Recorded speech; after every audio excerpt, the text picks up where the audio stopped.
Title: Arsène Lupin. Author: Edgar Jepson. Arsène Lupin. By Edgar Jepson and Maurice Leblanc. Chapter 17. Sonia's Escape. One of M.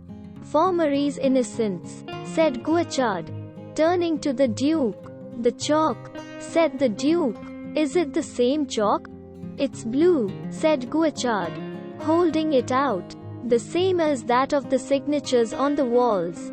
Add that fact to the woman's sudden realization of what she was doing, and you'll see that they were written with it. It is rather a surprise, said the Duke. To look at her you would think that she was the most honest woman in the world. Ah, you don't know Lupin, Your Grace, said Qcera. He can do anything with women, and they'll do anything for him. And, what's more, as far as I can see, it doesn't make a scrap of difference whether they're honest or not. The fair-haired lady I was telling you about was probably an honest woman. Ganima is sure of it. We should have found out long ago who she was if she had been a wrong un.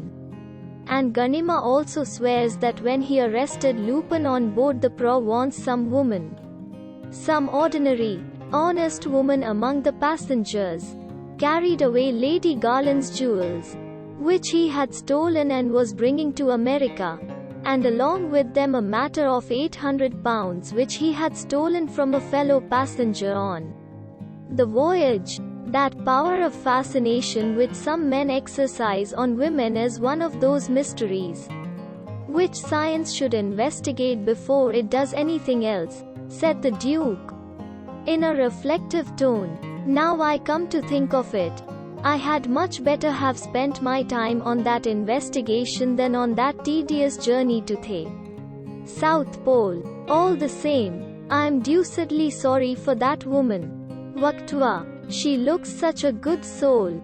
Qcera shrugged his shoulders. The prisons are full of good souls, he said, with cynical wisdom born of experience. They get caught so much more often than the bad.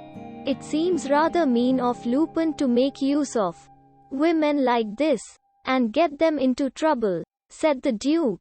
But he doesn't, said Qcera quickly. At least he hasn't up to now. This Waktua is the first we've caught. I look on it as a good omen.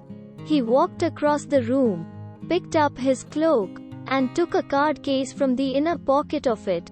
If you don't mind, Your Grace, I want you to show this permit to my men who are keeping the door whenever you go out of the house. It's just a formality, but I attach considerable importance to it, for I really ought not to make exceptions in favor of anyone. I have 2 men at the door, and they have orders to let nobody out without my written permission. Of course M. Gournay Martin's guests are different. Benavent has orders to pass them out, and, if Your Grace doesn't mind, it will help me if you carry a permit. No one else will dream of complaining of having to do so. Oh, I don't mind, if it's of any help to you, said the Duke cheerfully. Thank you, said Qcera, and he wrote on his card and handed it to the Duke. The Duke took it and looked at it. On it was written, "Pass the Duke of Chamieres. J. Qcera." It's quite military, said the Duke, putting the card into his waistcoat pocket. There came a knock at the door, and a tall, thin, bearded man came into the room. Ah, do you see? At last. What news? Cried Qcera. Ducey saluted. I've learnt that a motor van was waiting outside the next house in the side street, he said. At what time? Said Qcera. Between 4 and 5 in the morning, said Ducey. Who saw it? Said Qcera. A scavenger. He thinks that it was nearly 5 o'clock when the van drove off. Between 4 and 5, nearly 5. Then they filled up the opening before they loaded the van. I thought they would, said Qcera, thoughtfully. Anything else? A few minutes after the van had gone, a man in motoring dress came out of the house, said Ducey.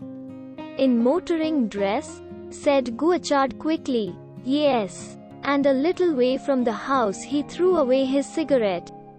The scavenger thought the whole business a little queer, and he picked up the cigarette and kept it.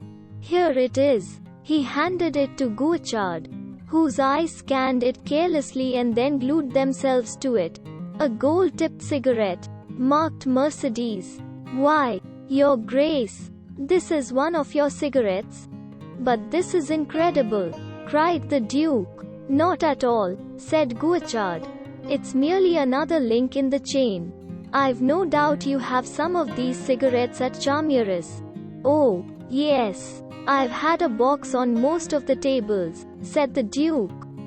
Well, there you are, said Qcera. Oh, I see what you're driving at, said the Duke. You mean that one of the Charolais must have taken a box? Well, we know that they'd hardly stick at a box of cigarettes, said Qcera.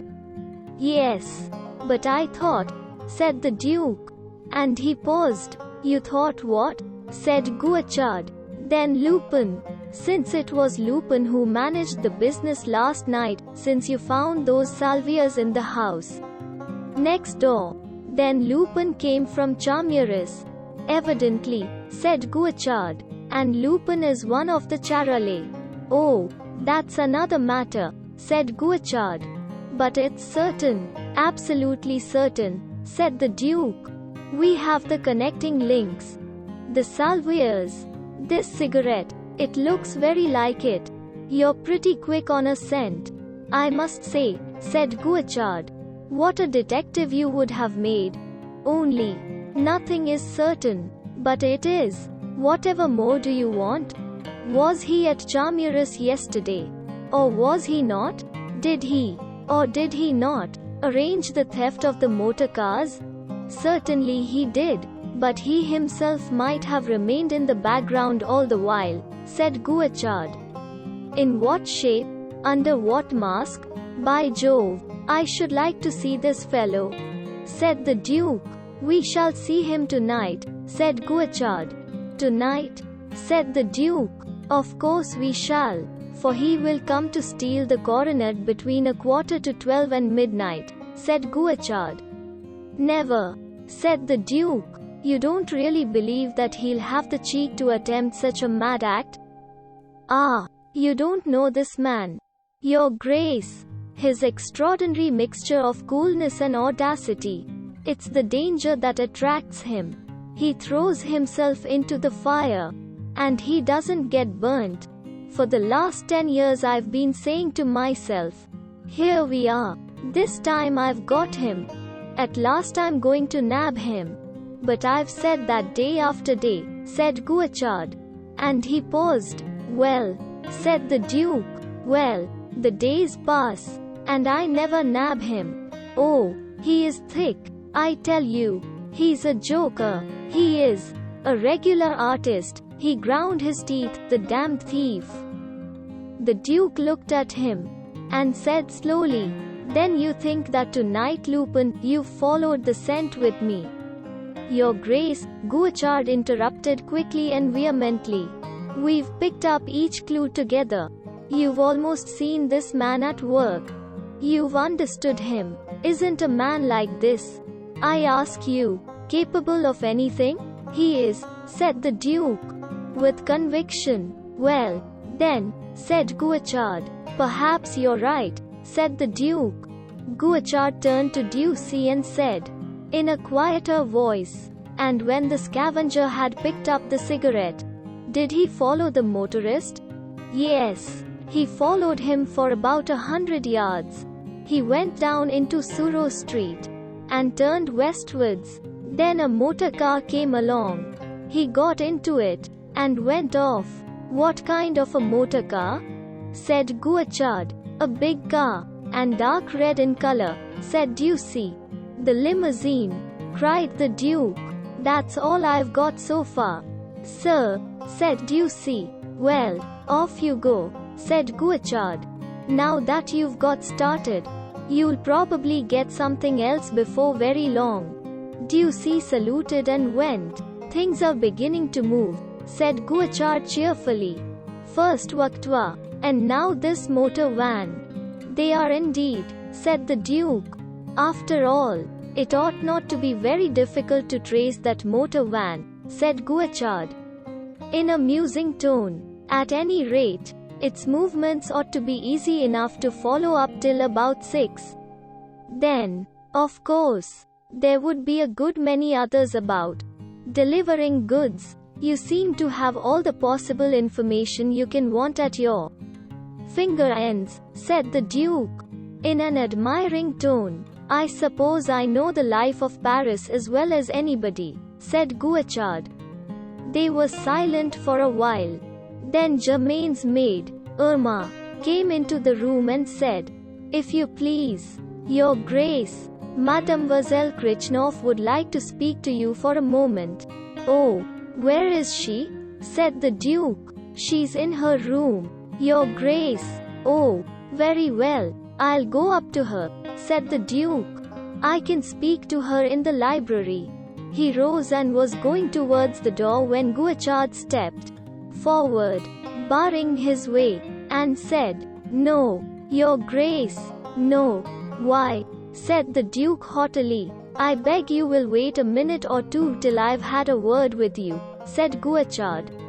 And he drew a folded sheet of paper from his pocket and held it up.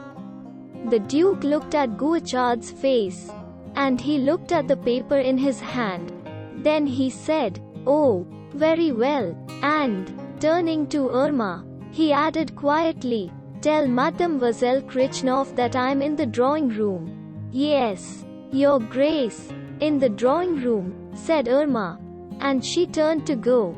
Yes, and say that I shall be engaged for the next 5 minutes, the next 5 minutes. Do you understand? Said the Duke. Yes, Your Grace, said Irma. And she went out of the door. Ask Mademoiselle Krichnov to put on her hat and cloak, said Qcera. Yes, sir, said Irma. And she went. The Duke turned sharply on Qcera and said, Now, why on earth? I don't understand. I got this from Formery, said Qcera, holding up the paper. Well, said the Duke. What is it? It's a warrant, Your Grace, said Qcera. What? A warrant? Not for the arrest of Mademoiselle Krichnov? Yes, said Qcera. Oh, come, it's impossible, said the Duke. You're never going to arrest that child? I am, indeed, said Qcera. Her examination this afternoon was in the highest degree unsatisfactory. Her answers were embarrassed, contradictory, and in every way suspicious. And you've made up your mind to arrest her? Said the Duke slowly, knitting his brow in anxious thought. I have, indeed, said Qcera, and I'm going to do it now. The prison van ought to be waiting at the door. He looked at his watch. She and Qcera can go together. So, you're going to arrest her? You're going to arrest her? Said the Duke thoughtfully, and he took a step or two up and down the room. Still thinking hard. Well, you understand the position, don't you, Your Grace? Said Qcera, in a tone of apology. Believe me that, personally, I've no animosity against Mademoiselle Krichnov. In fact, the child attracts me. Yes, said the Duke softly, in a musing tone. She has the air of a child who has lost its way. Lost its way in life. And that poor little hiding place she found. That rolled up handkerchief, thrown down in the corner of the little room in the house next door. It was absolutely absurd. What? A handkerchief? Cried Qcera, with an air of sudden, utter surprise. The child's clumsiness is positively pitiful, said the Duke. What was in the handkerchief? The pearls of the pendant? Cried Qcera. Yes, I supposed you knew all about it. Of course, Marie left word for you, said the Duke, with an air of surprise at the ignorance of the detective. No, I've heard nothing about it, cried Qcera. He didn't leave word for you? Said the Duke, in a tone of greater surprise. Oh, well, I dare say that he thought tomorrow would do. Of course you were out of the house when he found it. She must have slipped out of her room soon after you went. He found a handkerchief belonging to Mademoiselle Krichnoff. Where is it? Cried Qcera. Marie took the pearls, but he left the handkerchief. I suppose it's in the corner where he found it, said the Duke. He left the handkerchief? Cried Qcera. If that isn't just like the fool. He ought to keep hens. It's all he's fit for. He ran to the fireplace, seized the lantern, and began lighting it. Where is the handkerchief? He cried. In the left-hand corner of the little room on the right on the second floor. But if you're going to arrest Mademoiselle Krichnoff, why are you bothering about the handkerchief? It can't be of any importance, said the Duke. I beg your pardon, said Qcera. But it is. But why? Said the Duke. I was arresting Mademoiselle Krichnoff all right because I had a very strong presumption of her guilt. But I hadn't the slightest proof of it, said Qcera. What? Cried the Duke, in a horrified tone. No, you've just given me the proof. And since she was able to hide the pearls in the house next door, she knew the road which led to it. Therefore she's an accomplice, said Qcera, in a triumphant tone. What? Do you think that, too? Cried the Duke. Good heavens! And it's me. It's my senselessness. It's my fault that you've got your proof. He spoke in a tone of acute distress. It was your duty to give it me, said Qcera sternly. And he began to mount the steps. Shall I come with you? I know where the handkerchief is, said the Duke quickly. No, thank you, Your Grace, said Qcera. I prefer to go alone. You'd better let me help you, said the Duke. No, Your Grace, said Qcera firmly. I must really insist, said the Duke. No, no, no, said Qcera vehemently, with stern decision. It's no use your insisting. Your Grace, I prefer to go alone. I shall only be gone a minute or two. Just as you like, said the Duke stiffly. The legs of Qcera disappeared up the steps. The Duke stood listening with all his ears. Directly he heard the sound of Qcera's heels on the floor. When he dropped from the chimney piece of the next room, he went swiftly to the door, opened it, and went out. Bonavent was sitting on the chair on which the young policeman had sat during the afternoon. Sonia, in her hat and cloak, was halfway down the stairs. The Duke put his head inside the drawing-room door, and said to the empty room, Here is Mademoiselle Krichnoff, Qcera. He held open the door. Sonia came down the stairs, and went through it. The Duke followed her into the drawing-room, and shut the door. There's not a moment to lose, he said in a low voice. Oh, what is it, Your Grace? Said Sonia anxiously. Qcera has a warrant for your arrest. Then I'm lost, cried Sonia, in a panic-stricken voice. No, you're not. You must go at once, said the Duke. But how can I go? No one can get out of the house. Qcera won't let them, cried Sonia, panic-stricken. We can get over that, said the Duke. He ran to Qcera's cloak, took the card case from the inner pocket, went to the writing table, and sat down. He took from his waistcoat pocket the permit which Qcera had given him, and a pencil.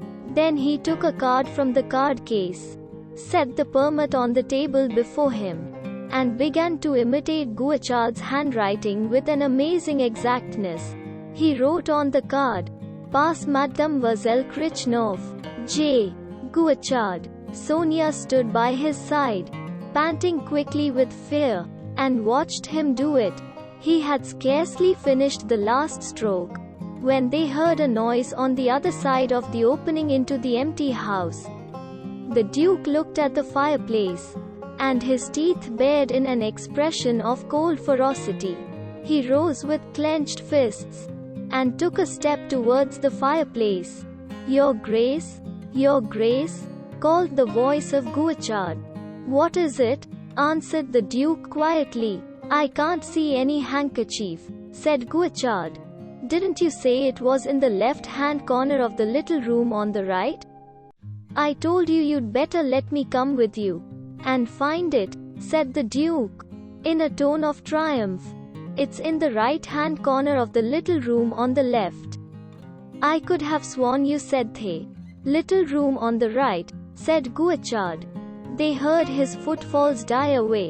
"Now, you must get out of the house quickly," said the Duke. "Show this card to the detectives at the door, and they'll pass you without a word." He pressed the card into her hand. But this card?" stammered Sonia. "There's no time to lose," said the Duke. "But this is madness," said Sonia. "When Guachard finds out about this card, that there's no need to bother about that," interrupted the Duke quickly. "Where are you going to?" "A little hotel near the Star. I've forgotten the name of it," said Sonia. "But this card, has it a telephone?" said the Duke. "Yes, no, 555. Central," said Sonia. "If I haven't telephoned to you before 8:30 tomorrow morning, come straight to my house," said the Duke, scribbling the telephone number on his shirt cuff. Yes, said Sonia. "But this card, when Guachard knows, when he discovers—" "Oh, I can't let you get into trouble for me." "I shan't. But go," said the Duke. And he slipped his right arm round her and drew her to the door. "Oh, how good you are to me," said Sonia softly. The Duke's other arm went round her. He drew her to him, and their lips met. He loosed her and opened the door, saying loudly, "You're sure you won't have a cab, Mademoiselle Krichnov?" No, thank you, Your Grace. "Good night," said Sonia, and she went through the door with a transfigured face. This is the end of chapter 17. This book is split into chapters for viewer benefit. For next chapter, click the suggested video or link in the description. Please subscribe for more of such amazing audiobooks.